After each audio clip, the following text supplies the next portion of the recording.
नमस्कार दोस्तों। कांग्रेस के साथ ये काम हो रहा है कि कुछ तो गंजी थी, कुछ होले पड़ गए। पहले ही कांग्रेस के बुरे हालात हैं, आपने राज्यसभा चुनाव में भी देखा। पहले भी जितने भी आप संघर्ष देखते हो, इनके विरोध प्रदर्शन देखते हो, तो वो भी अच्छे से ये लोग नहीं कर पाते। और दूसरी बात, राज्यसभा चुनाव के बाद तो राजनीति इतनी गरमाई और आपने देखा कि क्रॉस वोटिंग तक होगी। उसके बाद जो क्रॉस वोट करने वाले लोग हैं, वो सीएम से मिलते हैं और कहते हैं कि आप मेवात आइए। 2 विधायक हैं वहाँ से, उन्होंने क्रॉस वोट किया है। तो एक बड़ी बात ये है कि मेवात में अभी कांग्रेस या इनेलो का ही गढ़ रहा है, लेकिन मेवात में बीजेपी की एंट्री ही नहीं हुई आज तक। अब मेवात में भी बीजेपी की एंट्री होने वाली है। रतिया से विधायक है जरनैल सिंह, उन्होंने भी एक बड़ा बयान दिया है कि जो सभी विधायक है ना विपक्ष के, वो भी सीएम से काम लेते हैं।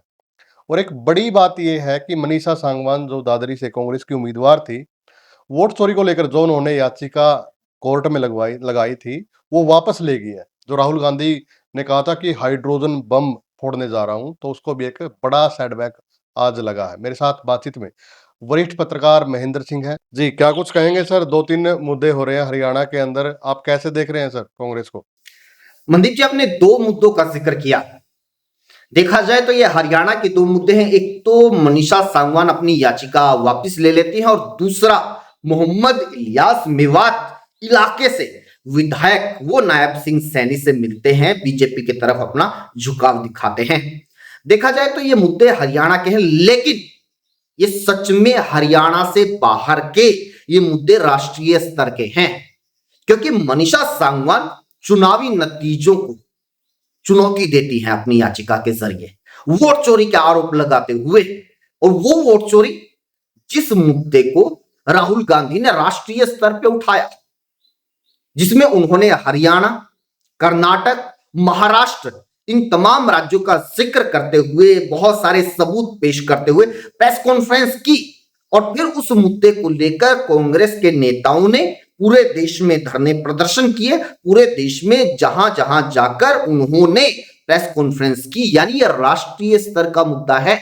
अगर मनीषा सांगवान, कांग्रेस का कोई भी प्रत्याशी, इस आरोप को सिद्ध किए बिना कोर्ट में वो दस्तावेज, वो सबूत पेश किए बिना अपनी याचिका को वापस ले लेता है, तो ये राहुल गांधी के इस मुद्दे को बहुत बड़ा सेटबैक है। और ये एक तरह से बड़ी जीत है बीजेपी की और चुनाव आयोग की भी। इसके बारे में आगे डिटेल में बात करेंगे, लेकिन दूसरा मुद्दा सर मैं इसी मुद्दे पे बात करूंगा। जैसे मनीषा सांगवान ने जो ये याचिका वापस ली है, तो कहीं ना कहीं ये भी सेटबैक हो सकता है कि जो क्रॉस वोटिंग हुई है, तो मनोबल गिरा है लोगों का, विधायकों का भी। भाई कांग्रेस का कुछ नहीं हो सकता, ये दोबारा इस जो हाल चल रहा है, ये दोबारा सत्ता में नहीं आने वाले। तो इससे अच्छा कि आप बीजेपी की तरफ जाओ। तो कुछ ऐसा भी लग रहा है सर? एक्चुअली दो चीजें हो सकती हैं मनदीप जी, क्योंकि देखो एक बात तो ये बात तो है कि अभी कांग्रेसियों में ना वो मनोबल है नहीं कि उनको लगे कि यार फिर से कोई ऐसा माहौल बन जाएगा, फिर से कोई ऐसा चमत्कार हो जाएगा और फिर से एकदम से कुछ ऐसा हो जाएगा कि कांग्रेस सत्ता में आ जाएगी। मनोबल तो निश्चित तौर पर गिरा ही गिरा है। और जिस तरह से बीजेपी अपने संगठन को लेकर, अपनी जो तमाम रणनीति उसको लेकर काम कर रही है, और कांग्रेस अपने संगठन से लेके वोटर्स पे पकड़ बनाने से लेके तमाम मुद्दों को लेकर कोई काम ही नहीं कर रही है। अभी आप देख रहे होंगे 5 राज्यों में विधानसभा चुनाव हो रहे हैं, कांग्रेस सक्रिय, शायद अगर थोड़ी बहुत सक्रिय है तो आपको केरल में नजर आएगी। बाकी राज्यों में कांग्रेस की हाजिरी ही नहीं दिखाई दे रही। राहुल गांधी दिल्ली में कार्यक्रम करते हुए नजर आते हैं, दिल्ली में बैठ के करते हुए नजर आते हैं, लेकिन चुनावी राज्यों में जिस तरह से नरेंद्र मोदी एक्टिव है, जिस तरह से अमित शाह एक्टिव है, पूरी बीजेपी एक्टिव है, उस तरह से वो एक्टिव ही नहीं नजर आते। तो कांग्रेसियों में ये तो प्रॉब्लम है कि भाई हाँ, अभी स्थिति आसान नहीं है फ्यूचर के लिए भी। और जिनको मौका मिल रहा है कि बीजेपी की तरफ जाया जाए, तो वो कोशिश भी कर रहे हैं। ये हमने देख लिया अभी क्रॉस वोटिंग के दौरान। और ये मनीषा सांगवान के बारे में हम लोग इसलिए नहीं कह सकते कि अभी उनका यही मकसद होगा याचिका वापस लेने का, क्योंकि उनकी जो दलीलें थी ना, उनकी जो सारी की सारी एक याचिका थी, शायद उसको सपोर्ट करने के लिए उनके पास सबूत नहीं होंगे। अब कोर्ट से फैसला आए, कोर्ट से फैसले में हार का डिसीजन आए, उससे अच्छा है खुद ही स्टेप बैक कर लें। और दूसरी बात यह है कि एक उनकी ऑडियो चुनाव के बाद, रिजल्ट के बाद वायरल हुई, आरोप लगे कि ये इनकी ऑडियो है, आरोप लगे कि वो किसी से पैसे मांग रही हैं, आरोप लगे कि वो किसी से इसलिए पैसे वापस मांग रही हैं क्योंकि उन्होंने वो पैसे दिए थे कि भी आप मेरे पक्ष में कोई फलानी फलानी वोटें करवाइए, लेकिन वो नहीं हुई। ये आरोप ही है, इस मामले की शायद कोई जांच वांच भी नहीं हुई है, इसलिए हम लोग इसकी पुष्टि नहीं कर सकते। लेकिन एक चीज उनके खिलाफ जा रही थी इलाके में और एक चीज वो अपने पक्ष में करने की कोशिश कर रही थी, तो उसमें सामंजस्य शायद नहीं बैठ पाया, इसलिए शायद उन्होंने कहा कि कोर्ट कचहरी की लड़ाई छोड़िए, अपने हिसाब से जो भी उनकी अब आगे पॉलिटिक्स होगी वो उस हिसाब से बढ़ाएंगी। लेकिन बात यहां पर सिर्फ मनीषा सांगवान की या एक प्रत्याशी की नहीं है, बात थी कि ये पूरा का पूरा मुद्दा जिस तरह से कांग्रेस ने राष्ट्रीय स्तर के ऊपर बना दिया था, क्या इस मुद्दे को सपोर्ट करने के लिए कांग्रेस के पास ऐसा कुछ था भी जो कोर्ट में जाके दिखाया जा सके, जो कोर्ट में साबित कर सके? इसलिए हमने बार बार अपने कार्यक्रमों में यहां पर भी चर्चा की कि वोट चोरी को कांग्रेस जिस तरह से पेश कर रही है और कांग्रेस के समर्थक वोट चोरी के इशू को जिस तरह से ले रहे हैं, ये ऐसा इशू नहीं है। ये इशू दरअसल जो आपकी वोटिंग लिस्ट है उसमें संशोधन का है, आपकी जो वोटिंग लिस्ट है उसमें गड़बड़ी का है, आपकी जो वोटिंग लिस्ट है उसमें दोनों तरफ की बराबर भागीदारी नहीं होने की वजह से जो बेवजह के नाम कटे और बेवजह के जो नाम जुड़े हैं, ये उससे जुड़ा हुआ मसला है। अब ऐसे में क्या है कि बीजेपी के पास संगठन है, बीजेपी के पास पन्ना प्रमुख है, बीजेपी के पास सरकार है, सारा तंत्र है, तो आरोप लग जाते हैं कि अगर हरियाणा में किसी ब्राजील की मॉडल का फोटो लग के 22-22 वोट बन जाते हैं, हरियाणा में किसी यूपी बिहार के ऐसे बंदे के वोट बन जाते हैं जिसकी वोट वहां पर भी है और यहां पर भी है, तो आरोप लगते हैं कि ये बीजेपी ने करवाया होगा। लेकिन हो सकता है कि नहीं भी करवाया हो, लेकिन ये वोटर लिस्ट में गड़बड़ का मामला है। और ये क्यों होती है गड़बड़? क्योंकि एक तरफ पन्ना प्रमुख है जिनको एक एक वोट का पता है, अपने पन्ने की एक एक वोट का, अपने हल्के के, अपने बूथ की एक एक वोट का पता है, तो वो अपने हिसाब से अपनी सारी वोटें बनवा लेते हैं। और शायद जैसे अगर कांग्रेस के आरोप है तो शायद एक्स्ट्रा वोट बनवा लेते होंगे, हम मान लेते चलो आरोप है। लेकिन दूसरी तरफ क्या है, ना आपके पास कोई पन्ना प्रमुख है, ना आपके पास कोई बूथ एजेंट है, ना आपके पास कोई पदाधिकारी, ब्लॉक अध्यक्ष, जिला अध्यक्ष था चुनाव से पहले जो आपको ध्यान रख सके इस वोटर लिस्ट में किनके नाम जोड़े जा रहे हैं, किनके नाम एक्स्ट्रा हैं, किनके कटवाने हैं, और हमारे जो वोटर है जो हमें वोट पड़ सकते हैं वो वोटर लिस्ट में हैं भी या नहीं है। तो दूसरी तरफ इस बात का कोई ध्यान नहीं रखा जा रहा, इसलिए वोटिंग लिस्ट में गड़बड़ियां होती हैं। क्योंकि ये जो पूरी की पूरी चुनावी प्रक्रिया है वो वोटिंग लिस्ट बनाने से लेकर वोटिंग होने तक, इसलिए अलग अलग पार्टियों के हर एक प्रत्याशी के एजेंट पोलिंग बूथ में होते हैं। तो ये भागीदारी से चलने वाली प्रक्रिया है। जब ये भागीदारी नहीं होती है तो फिर वोटिंग लिस्ट में गड़बड़ होती है। और फिर एक बहुत ही जनरल सी बात है, उसको राहुल गांधी ने ऐसा मुद्दा बनाया और वो बीजेपी के गले पड़ गया। लेकिन बार बार बीजेपी की तरफ से ये चुनौती दी गई कि इसको कोर्ट में जाके क्या आप साबित कर सकते हैं। तो एक तो याचिका इनकी थी, एक याचिका अभी उचाना वाली है, तो एक झटका तो कांग्रेस को, राहुल गांधी को लग चुका है। अब दूसरे में नजर रहेगी, पूरे हरियाणा की और देश की भी नजर होगी कि उचाना को लेकर क्या कोई फैसला आता है। जी सर, क्या सर दूसरा मामला है, ये मेवात से जुड़ा हुआ है। मेवात में कभी बीजेपी का खाता ही नहीं खुला और अब मेवात में संभावना है कि बीजेपी एंट्री कर रही है क्योंकि 2 क्रॉस वोट हुए हैं। और बल्कि जो मोहम्मद इजराइल है उनके बेटे ने तो उनके साथ सारे नाते ही तोड़ दिए हैं। और मोहम्मद इलियास है वो मुख्यमंत्री से मिले और कहा कि आप मेवात आइए, मेवात के लिए न्योता दिया है और मुख्यमंत्री ने एक्सेप्ट भी किया है कि मैं जल्दी ही आऊंगा। तो इसको कैसे देखते हैं? ये मैं कह रहा हूं कि ये राष्ट्रीय स्तर के ऊपर चर्चा होने वाला मुद्दा है कि बीजेपी के समर्थन में क्रॉस वोट वो विधायक करते हैं जिनको कि भी माना ही नहीं जा सकता आज देश की जो राजनीति का परिप्रेक्ष्य है कि भाई ये विधायक बीजेपी की तरफ जा सकते हैं। और शायद ओडिशा में भी ऐसा हुआ है, वहां पर भी किसी मुस्लिम विधायक ने बीजेपी के पक्ष में वोट किया है। तो ये कई चीजें अप्रत्याशित हुई हैं। और अगर ये जो दो विधायक बीजेपी के पाले में भी चले जाते हैं, हालांकि वो पार्टी ज्वाइन नहीं कर सकते, ज्वाइन करते ही वहां पर उपचुनाव हो जाएंगे, उनके ऊपर कार्रवाई होगी।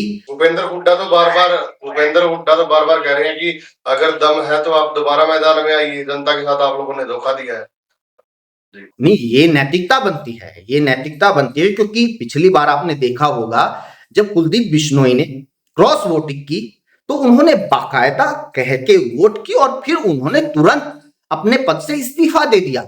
उपचुनाव हुआ, उपचुनाव में उनके बेटे जीते। तो ये नैतिकता होती है, जब किसी भी प्रत्याशी को, किसी भी व्यक्ति को अपनी राजनीति के ऊपर, अपने वोटर्स के ऊपर भरोसा हो तो वो ऐसा करता है। लेकिन अब ये जो विधायक हैं, पहली बात तो ये मान ही ले कि भाई हमने क्रॉस वोट किया है, यही बहुत बड़ी बात है।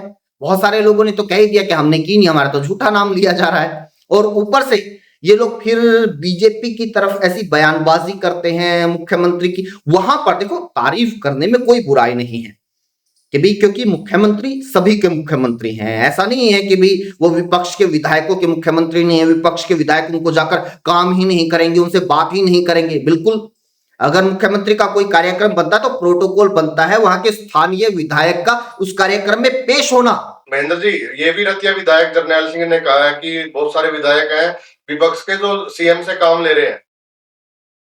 ये तो अच्छी बात है, मैं तो कहता हूं ये बहुत अच्छी बात है। अगर कोई विपक्ष के विधायक मुख्यमंत्री के साथ, सरकार के साथ सामंजस्य बैठाते हैं, उनसे काम ले रहे हैं, तो ये बहुत अच्छी बात है कि यही तो लोकतंत्र है। ऐसा थोड़ा ना है कि आप विपक्ष में बैठ गए हैं तो ना तो आपके काम होंगे, ना आपसे बात होगी, और आप सरकार में हैं, हम विपक्षी हैं, हम आपसे सारे रिश्ते नाते तोड़ देंगे। तो ये लोकतंत्र में नहीं होता ना। ये तो अच्छी बात है कि अगर ऐसा होता है, लेकिन उनके ऊपर आरोप लगे, आरोप लगने के बाद वो ये कह रहे हैं कि भी ऐसे तमाम विधायक हैं, वो भी ऐसा करते हैं। तो यही असमंजस की स्थिति है कांग्रेस के भीतर, तो कि जिनके ऊपर आरोप लगे हैं क्या वो मान लेंगे। और अब 7 दिन का नोटिस दिया गया है, उसके बाद क्या कुछ कार्रवाई होगी, जबकि और स्टेट में तो तुरंत कार्रवाई हो गई। आपने एजेंट्स बैठा रखे थे, आपके प्रभारी एजेंट थे, आपके नेता प्रतिपक्ष एजेंट थे, उन्होंने फटाक से आपको नाम बता दिया तो आपको तुरंत कार्रवाई करनी चाहिए। असल में तो मैं कहता हूं ये पावर है ना, सीधे तौर पर प्रदेश अध्यक्ष के हाथ में होनी चाहिए। हमने देखा ही नहीं कि प्रदेश अध्यक्ष किसी के ऊपर कोई कार्रवाई कर सकते हैं, हरियाणा में नहीं की अभी तक। मनीषा सांगवान को भी एक अनुशासन को लेकर नोटिस दिया था ना, उस पर क्या हुआ आज तक? जी जी, इसके साथ साथ गोकुल सेतिया है, उन्होंने पहले तो धरना दिया कि हमारे नाम आ रहे हैं बेवजह, सार्वजनिक करने चाहिए नाम। और उसके बाद अब नेमा धर्मी वाली बात कर रहे हैं, वो कह रहे हैं कि नेम धर्म करो। और उन्होंने हाथ में पानी उठाया है और कहा है कि हमने क्रॉस वोट नहीं किया। तो ये भी बातें चल रही है। ये एक्चुअली क्या है, गफलत की स्थिति क्यों पैदा हुई? ये स्थिति इसलिए पैदा हुई कि भी वहां पर जो एजेंट थे, भूपेंद्र सिंह हुड्डा और बी के हरिप्रसाद, 2 एजेंट थे। उन्होंने देख लिया कि किन किन लोगों ने क्रॉस वोट की है, तो उन्हें तुरंत वोटिंग के बाद ही उनके नाम खुद आगे आकर सार्वजनिक कर देने चाहिए। ये क्या बात हुई कि 2 दिन बाद करेंगे? उसके इन बिटवीन बहुत सारे कयास लगते रहे कि जी इन्होंने किया होगा, इन्होंने किया होगा, इसने गड़बड़ की, उसने गड़बड़ की, तो सभी लोगों के नाम उछले। अब उन लोगों को आगे आकर सफाई तो देनी पड़ेगी ना, दिखाना पड़ेगा कि भाई हम नहीं है, इसलिए तो उनको धरना प्रदर्शन करना पड़ा। और फिर आके कह रहे हैं कि आप नहीं हो, नहीं है तो फिर जो है उनके नाम बता दो ना। नहीं जी हमने हाई कमान को नाम भेज दिए हैं, हाई कमान भी छिपा के बैठ गया, 4 के अनाउंस किया, एक का नहीं किया। तो ये जो है ना सर्कस है, मतलब आप मान के चलिए कि एक पॉलिटिकल पार्टी, एक पॉलिटिकल स्ट्रक्चर जिस तरह से चलना चाहिए, उसमें जिस तरह की पारदर्शिता होनी चाहिए, हर एक पदाधिकारी के ऊपर जो जिम्मेदारी और उनके पास जो पावर होनी चाहिए वो है नहीं। वरना तो मौके के ऊपर ही इन नेताओं के पास, जो प्रभारी हैं, आपके एजेंट्स हैं जो आपके, उनके पास पावर होनी चाहिए कि भाई हमें पता चला तो हम तुरंत जनता को बताएं कि ये नाम है। क्योंकि ये कोई पार्टी का अंदरूनी मामला थोड़े है, ये सीधे जनता से जुड़ा हुआ मामला है। जिन लोगों ने वोट देके विधायकों को विधानसभा में भेजा, उन विधायकों को पता होना चाहिए कि उनके विधायक किसको वोट कर रहे हैं।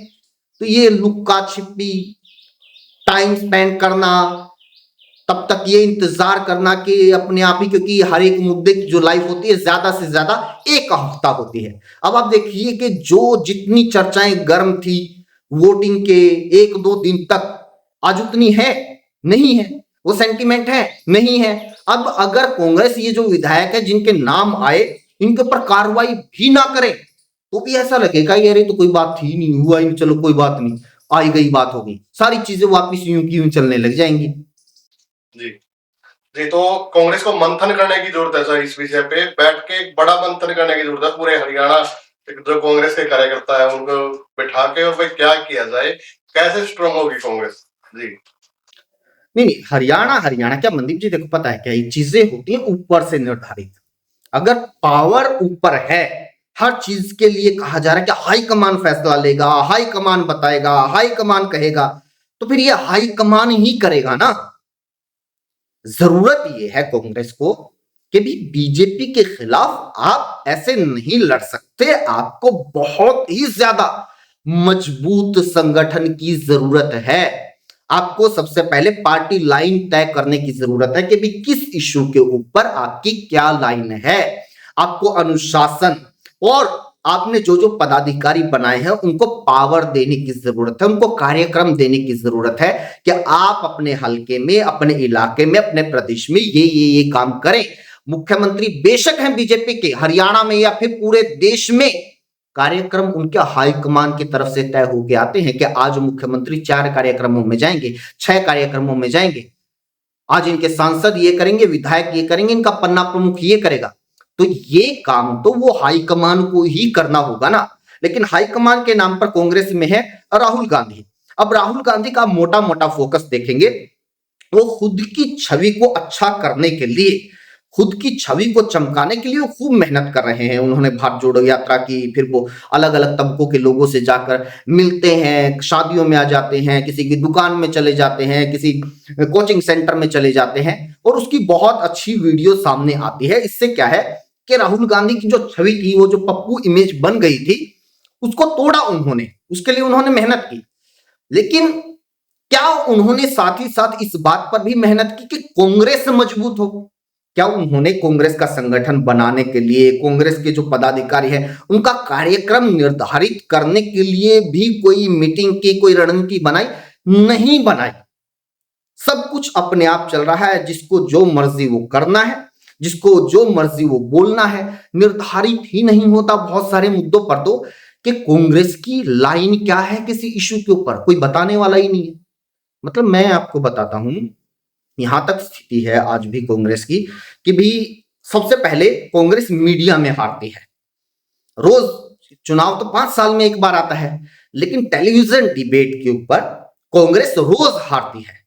कांग्रेस के ऑफिशियल पदाधिकारियों को नहीं पता कि हमारे ऑफिशियल प्रवक्ता कौन कौन है और वो वहां पर जाकर क्या बोल के आते हैं, क्या खिचड़ी पका के आते हैं, वो रोज कितनी बेइज्जती करवा के आते हैं, नहीं पता है। बहुत बेइज्जती होती है। आप राष्ट्रीय स्तर के प्रवक्ताओं से लेकर हरियाणा स्तर के प्रवक्ताओं को देखेंगे अगर कांग्रेस के, तो आप मान के चलिए कि मतलब आपको ये लगेगा कि ये प्रवक्ता है, ये किसी पार्टी का पक्ष रख सकते हैं। इनको कार्यकर्ता कहते हुए भी किसी पार्टी को शर्म आनी चाहिए। और प्रवक्ताओं ने जो लुटिया डुबो रखी है कांग्रेस की, राष्ट्रीय स्तर से लेकर हरियाणा स्तर तक, मैं आपको बताता हूं, एक छोटा सा एग्जाम्पल है। हरियाणा में है ना ये जो वोट चोरी का मुद्दा था, क्योंकि जिम्मेदारी थी वरिष्ठ नेताओं की, उनमें भूपेंद्र सिंह हुड्डा है, बीबी बत्रा हैं, आपके प्रभारी हैं, अच्छा जी, फिर आपके प्रदेश अध्यक्ष हैं। तो ये थे, प्रेस कॉन्फ्रेंसेस में भी लगभग यही लोग सामने आते रहे, ठीक है। साथ में जो रघुवीर काद्यान जी हैं उनको भी बैठाया गया। देखो ये वरिष्ठ लोग हैं, इसमें कोई दो राय नहीं, कई कई बार विधायक बने हैं, एक्सपीरियंस है, ठीक है। लेकिन दिक्कत पता है क्या है, ये लोग अच्छे वक्ता नहीं है। जो बात बोलनी चाहिए, जिस तरह से प्रभावी तरीके से ये लोगों तक पहुंचनी चाहिए, और जो क्लियर भाषा के भीतर कि भाई हाँ ये बात हुई थी और ये ऐसे है, वो लोगों को समझ में आ जाए, ये लोग नहीं कर पाते। कर कौन सकते हैं कांग्रेस के भीतर? अशोक अरोड़ा है, जो इस इलेक्शन के दौरान एक बहुत बड़ी जिम्मेदारी थी और पूरा इलेक्शन मैनेज करने में उनके पास जिम्मेदारी थी। लेकिन जब भी प्रेस कॉन्फ्रेंस हुई आपने देखा होगा उनको बोलने ही नहीं दिया गया। उनका माइक, उनसे तो वो माइक कुछ छीन लेते बोलना बार शुरू बार। करें और कोई ना कोई उनका माइक छीन ले। भाई मैं कह यार एक आदमी है आपके पास, इसको बोलने दो, ये समझा देगा। इसलिए क्या हुआ कि आज तक भी लोगों के भीतर है ना, राज्यसभा चुनाव को लेकर कांग्रेस के पक्ष को लेकर ही बहुत सारे भ्रम हैं कि भाई कई लोग ये कह रहे हैं कि भूपेंद्र सिंह हुड्डा तो जानबूझ के हो सकता है कि ऐसे विधायकों को निशाना बना दे, ऐसे विधायकों का नाम ले दे जो दूसरे पक्ष के हों। जबकि भाई सच्चाई ये है कि भी अगर ये पक्ष वाले विधायकों की बात करें तो फिर तो इसमें 3 हुड्डा के ग्रुप के हैं। और दूसरी बात ये है कि अब जो एजेंट थे वो सिर्फ हुड्डा थोड़े न थे, प्रभारी भी थे। उनका नाम क्यों नहीं लिया जा रहा? भाई वोट तो उन्होंने भी देखे ना किस किस के कैंसिल हुए, लेकिन ये बात स्पष्ट तौर पर बताई ही नहीं गई। अब कई लोग इस बात को सवाल उठा रहे हैं कि भाई वोट कैंसिल कैसे हुए, तो वो अब तक समझा ही नहीं पाए कि कैसे कैंसिल हुए। जी जी, अब तक तो ये भी कंफर्म नहीं है कि किसको कितने वोट मिले और जो तीसरा कैंडिडेट है उसकी गिनती होती है या नहीं, कब होती है, तो ये लोग ये क्लियर नहीं कर पाए। ये बात अशोक अरोड़ा प्रेस कॉन्फ्रेंस में बताना चाहते थे। 2 बार उन्होंने कोशिश की, वो बताने लगे कि भाई ये झूठ है, पता नहीं किसने माइक छीन लिया उनसे फिर से। मतलब ये बहुत इंपॉर्टेंट बात थी कि भाई सारे उसमें मीडिया में खबर चल रही कि सिर्फ 1 वोट का फर्क रह गया, सिर्फ 1 वोट का फर्क रह गया। वो ये कह रहे थे कि भाई 16 वोट पड़े, हमारी वोट पहले कंप्लीट होगी तो दूसरों की तो वोट गिनी नहीं जाएंगी, तो वहां पर वोटों का सवाल ही नहीं उठता। इस बात को बहुत अच्छे से समझा सकते थे, वो समझा सकते थे कि वोट कैंसिल कैसे हुई। लेकिन बीबी बत्रा ने कुछ हद तक समझाया जरूर, लेकिन फिर वही बात है कि उनको मतलब है ना समझाने में है प्रॉब्लम है, ये बात माननी पड़ेगी। कांग्रेसी प्रेस कॉन्फ्रेंसेस को लेके, कांग्रेसी अपने भाषण को लेके, कांग्रेस अपने स्पीच को लेके उसके ऊपर काम नहीं करते हैं और ना ही वो किसी की सुनते कि जी आपको इसके बारे में काम करने की जरूरत है। लोगों को ना समझ में नहीं आती आपकी बात। धन्यवाद सर बातचीत करने के लिए। आज काफी लंबी और अच्छी बातचीत हुई है, तो वीडियो को ज्यादा से ज्यादा आप लोग शेयर भी करें और आप भी अपनी राय कमेंट के माध्यम से जरूर दें। धन्यवाद।